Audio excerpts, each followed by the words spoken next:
लगभग पूरी दुनिया इस समय ऊर्जा संकट का सामना कर रही है। कहीं प्राकृतिक गैस तो कहीं कोयले की कमी से ऊर्जा जरूरतों को पूरा करना चुनौती बन गया है। इसी का विश्लेषण हम करते हैं। इस समय प्राकृतिक गैस की सप्लाई भी एक बड़ी चुनौती बनती जा रही है। जहां एक तरफ इसकी सप्लाई पूरी नहीं हो रही है, वहीं इसकी मांग भी बढ़ती जा रही है और कीमतों में वृद्धि भी हो रही है। यूरोपीय देश इस समय प्राकृतिक गैस के कई संकटों का सामना कर रहे हैं और ये देश अपनी ऊर्जा जरूरतों के लिए अधिकतर अक्षय ऊर्जा, प्राकृतिक गैस और परमाणु ऊर्जा पर निर्भर करते हैं।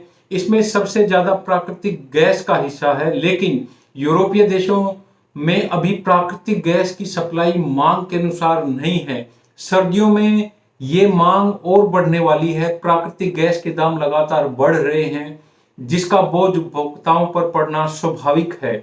ब्रिटेन में बिजली का संकट दिखने लगा है। हमारे देश भारत में भी कई पावर प्लांट्स पर कोयले की सप्लाई कम होने की बात कही जा रही है। जर्मनी में पावर प्लांट बंद हुए हैं और उसे ऊर्जा संकट का सामना करना पड़ रहा है। अमेरिका में प्राकृतिक गैस के दामों में वृद्धि हुई है। किसी देश में ऊर्जा जरूरतों की वर्तमान की ही नहीं, भविष्य को ध्यान में रखकर भी जरूरतों को पूरा किया जाता है, लेकिन अब अचानक पूरी दुनिया ऊर्जा संकट से जूझ रही है। उत्पादन कम है और कीमतें बढ़ रही हैं। इसके पीछे एक कारण को जिम्मेदार नहीं माना जा सकता, बल्कि कई वजहों ने मिलकर ये स्थितियां पैदा की हैं। दुनिया भर में कई कारणों से ऊर्जा की मांग में वृद्धि हुई है।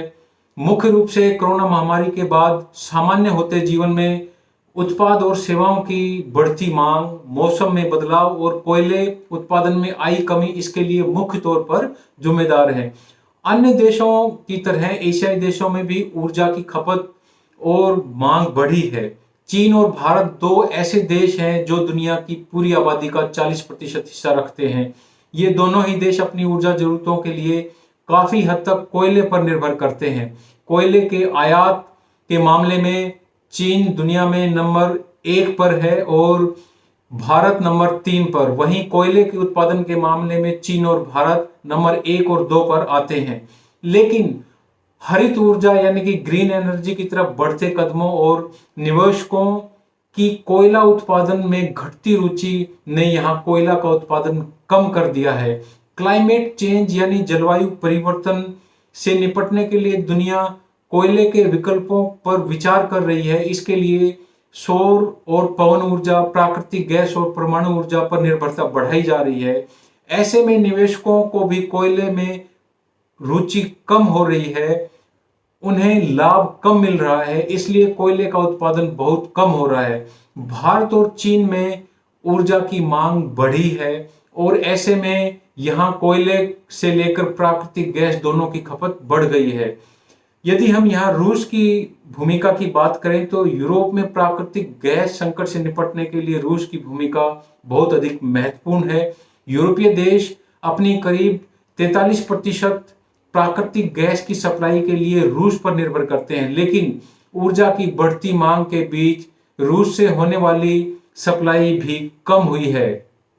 रूस से जो पाइपलाइन है उसके जरिए सप्लाई होती है और यूरोपीय देशों को प्राकृतिक गैस इस पाइपलाइन के जरिए ही पहुंचाई जाती है। ये पाइपलाइन यूक्रेन और पोलैंड से होकर जाती है, लेकिन इन दोनों देशों से रूस के साथ तनाव होता रहता है। ऐसे में रूस ने एक पाइपलाइन तैयार की है, नॉर्ड स्ट्रीम 2, जो सीधे जर्मनी तक जाती है। इसके गैस की सप्लाई बेहतर हो सकती है इससे, और इसमें लेकिन एक प्रॉब्लम ये है कि यूरोपीय देशों ने जो ये नई पाइपलाइन है स्ट्रीम 2, नॉर्ड स्ट्रीम 2, इसको अभी तक मंजूरी नहीं दी है।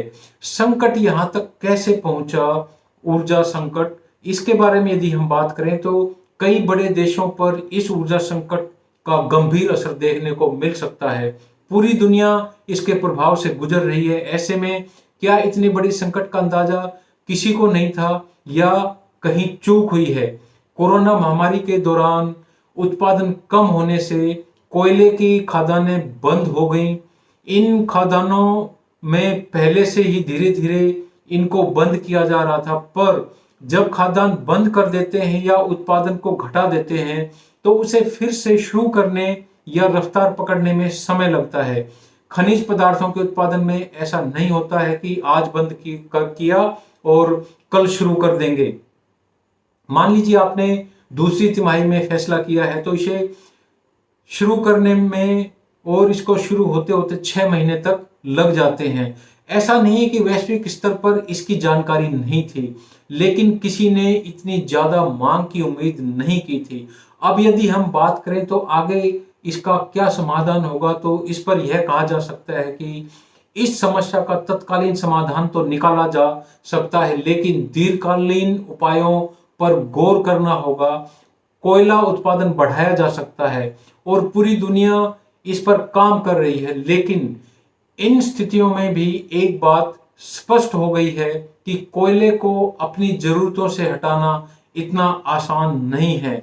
यदि यहाँ हम भारत के बिजली संकट की बात करें तो भारत में कोयले की कमी के कारण पिछले कई दिनों से बिजली की कमी का संकट बना हुआ है। भारत में ऊर्जा सप्लाई के संकट को लेकर राज्य सरकारों से लेकर बिजली कंपनियां तक चिंता जाहिर कर चुकी हैं, फिर भी सरकार इससे साफ इनकार करती आई है। लेकिन यह संकट रातों रात नहीं आया है। भारत में ऊर्जा संकट के पीछे कई कारण जिम्मेदार हैं, जैसे लॉकडाउन खुलने के बाद वैश्विक और घरेलू मांग में बढ़ोतरी हुई। वहीं इस साल बारिश ज्यादा हुई तो उससे कोयला गीला हो गया और कोयला वितरण करने वाली कंपनियां भी कर्ज में डूब गई, तो उत्पादन कम हो रहा है। लेकिन फिलहाल पूरे विश्व का ध्यान इस संकट के समाधान पर है, ताकि आने वाले समय में बिजली या अन्य जरूरतों में कटौती का सामना ना करना पड़े।